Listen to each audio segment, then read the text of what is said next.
السلام علیکم گریڈ 7 اسلامیات کے ساتھ میں ہوں آپ کی ٹیچر فرا اسلام۔ آج جو ہم نیا ٹاپک سٹارٹ کرنے والے ہیں وہ ہے باب صوم کا سیرت طیبہ کا ٹاپک جو ہے فتح مکہ۔ ٹھیک ہے، پہلے آپ نے جماعت کا کام لکھنا ہے، پھر آپ نے دن لکھنا ہے اور پھر آپ نے ڈیٹ لکھنی ہے۔ ٹھیک ہے، پہلے ہم اس کا تعارف پڑھ لیتے ہیں۔ اللہ تعالیٰ نے انسانوں کی ہدایت کے لیے نبیوں اور رسولوں کو مبعوث کیا۔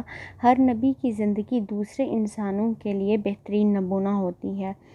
ہمارے نبی حضرت محمد صلی اللہ علیہ وسلم آخری نبی ہیں۔ اب قیامت تک کے لیے آپ صلی اللہ علیہ وسلم کی مبارک زندگی ہدایت حاصل کرنے کا واحد ذریعہ ہے۔ اس باب میں دین اسلام کی ترویج و اشاعت کی خاطر رسول اکرم صلی اللہ علیہ وسلم و صحابہ کرام کی ایثار و قربانی کی درخشاں مثالوں کا ذکر کیا گیا ہے۔ سیرت طیبہ کے چند پہلوؤں پر روشنی ڈالی گئی ہے۔ اب آ جاتے ہیں ہم فتح مکہ کی طرف۔ پس منظر ہے، صلح حدیبیہ میں مسلمانوں اور قریش مکہ کے درمیان یہ طے پایا تھا کہ دونوں 10 سال تک جنگ نہیں کریں گے۔ عرب قبائل جس فریق کے ساتھ ملنا چاہیں مل جائیں۔ قبیلہ بنو حذا مسلمانوں کا حلیف بن گیا، جبکہ بنو بکر نے قریش مکہ کے ساتھ معاہدہ کر لیا۔ قبیلہ بنو حذا جو تھا یہ مسلمانوں کا ساتھی بن گیا تھا، جبکہ بنو بکر جو تھا وہ اس نے قریش مکہ کے ساتھ اتحاد کر لیا تھا۔ ٹھیک ہے، پرانی دشمنی کی بنا پر بنو بکر اور بنو حذا پر رات کی تاریکی پر حملہ کر دیا۔ کس نے؟ بنو بکر نے۔ ٹھیک ہے، جو کہ کس کا اتحادی تھا؟ قریش مکہ کا۔ بنو حذا نے مجبوراً خانہ کعبہ میں پناہ لی، لیکن بنو بکر نے حرم میں داخل ہو کر بنو حذا کا خون بہایا۔ قریش مکہ نے بنو بکر کا بھرپور ساتھ دیا۔ اب جو حرم تھا اس میں آپ کوئی قتل و غارت نہیں کر سکتے تھے، لیکن یہاں پہ بنو بکر نے رات کی تاریکی پر ان پر حملہ کر دیا اور یہاں پہ آ کے خون بہایا۔ بنو حذا کے ایک وفد نے نبی اکرم صلی اللہ علیہ وسلم کی خدمت میں حاضر ہو کر عرض کی کہ قریش اور بنو بکر نے معاہدے کی خلاف ورزی کی اور خانہ کعبہ کی حرمت کا بھی خیال نہیں رکھا۔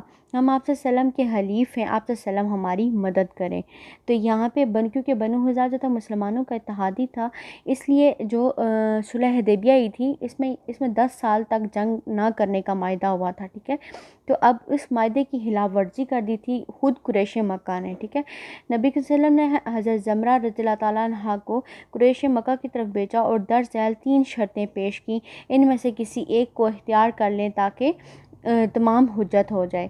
اور اس میں پہلی شرط کیا تھی؟ بنو حذا کے مقتولین کا خون بہا دیں، یعنی جتنے بنو حذا کے لوگ جو ہیں وہ اس رات کی تاریکی کے جو حملہ کیا گیا تھا اس میں جتنے لوگ مارے گئے ہیں بنو حذا کے، ان کا خون بہا ادا کر دیں۔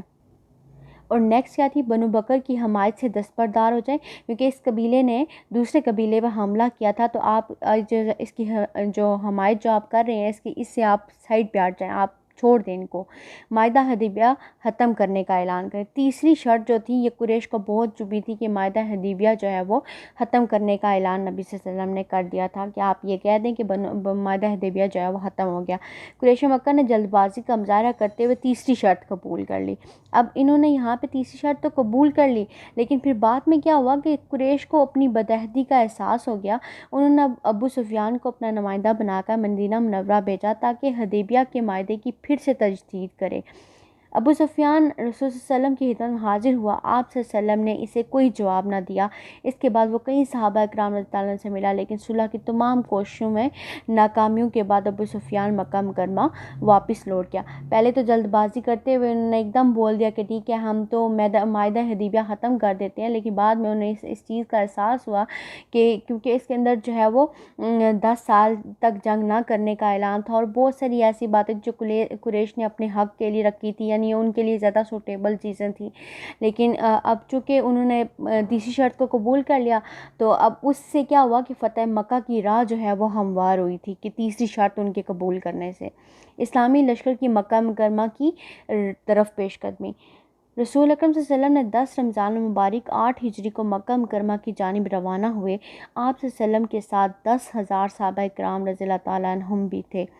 حضرت عباس رضی اللہ عنہ جو ابھی تک مکہ مکرمہ میں مقیم تھے اور اپنے اہل و عیال سمیت ہجرت کر کے مدینہ منورہ کی طرف آ رہے تھے، وہ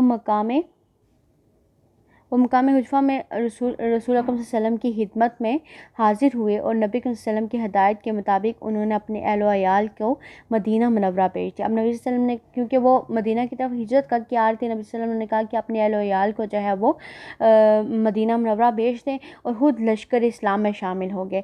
آپ صلی اللہ علیہ وسلم نے سفر جاری رکھا اور آپ صلی اللہ علیہ وسلم کا آخری پڑاؤ مرل زہران میں تھا۔ یہاں سے مکہ مکرمہ تھوڑی ہی فاصلے پر تھا۔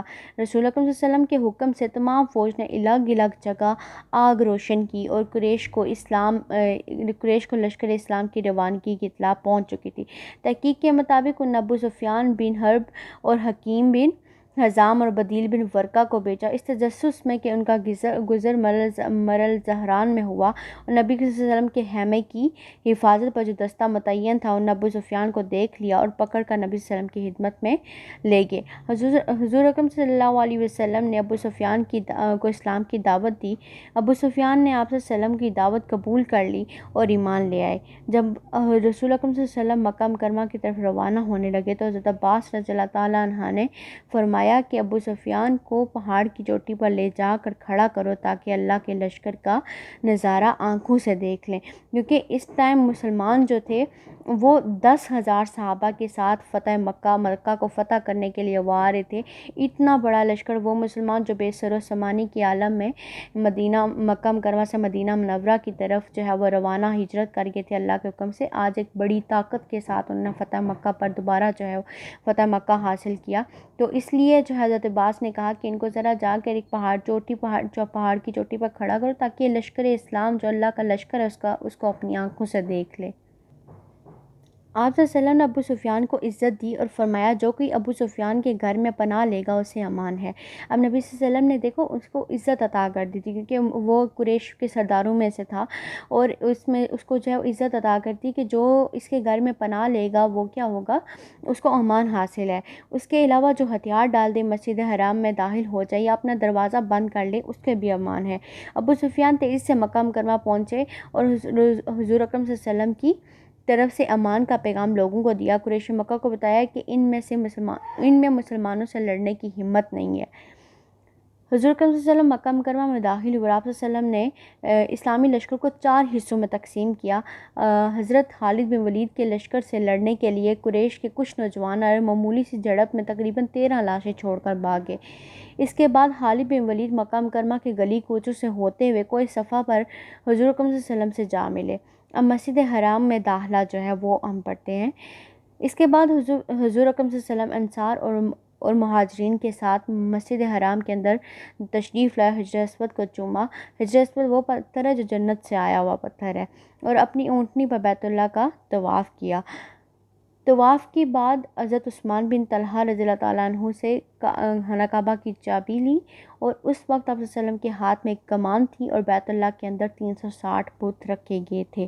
اب فتح مکہ کے موقع پر ان 360 بتوں کو جو نبی صلی اللہ علیہ وسلم نے اپنی کمان سے جو ہے وہ گرا دیا تھا۔ آپ صلی اللہ علیہ وسلم نے اسی کمان سے خانہ کعبہ کے اندر رکھے ہوئے تمام بت گرا دیا۔ آپ صلی اللہ علیہ وسلم نے بتوں کو ٹھوکر مارتے جاتے اور کہتے جاتے جا الحق و زہق الباطل ان الباطل کان زہوقا، حق آ گیا اور باطل مٹ گیا، بے شک باطل مٹنے ہی والا ہے۔ اب ہر بت کو ٹھوکر مارتے جاتے، اس کو گراتے جاتے، ساتھ یہ آیات جو ہے وہ یہ آیت جو ہے وہ پڑھتے جاتے جو کچھ سورہ بنی اسرائیل کی آیت ہے۔ آپ صلی اللہ علیہ وسلم نے خانہ کعبہ کے اندر نماز ادا فرمائی اور باہر تشریف لائے، اور قریش مسجد حرام میں صفیں باندھے کھڑے تھے۔ آپ صلی اللہ علیہ وسلم نے اللہ تعالیٰ کی حمد و ثنا کے بعد قریش سے فرمایا، قریش کے لوگوں تمہارا کیا خیال ہے، میں تمہارے ساتھ کیا سلوک کرنے والا ہوں؟ وہ بولے اچھا، یعنی وہ بولے کہ آپ ہم سے اچھا سلوک کریں گے۔ آپ صلی اللہ علیہ وسلم شریف بھائی ہیں اور شریف بھائی کے صاحبزادے ہیں۔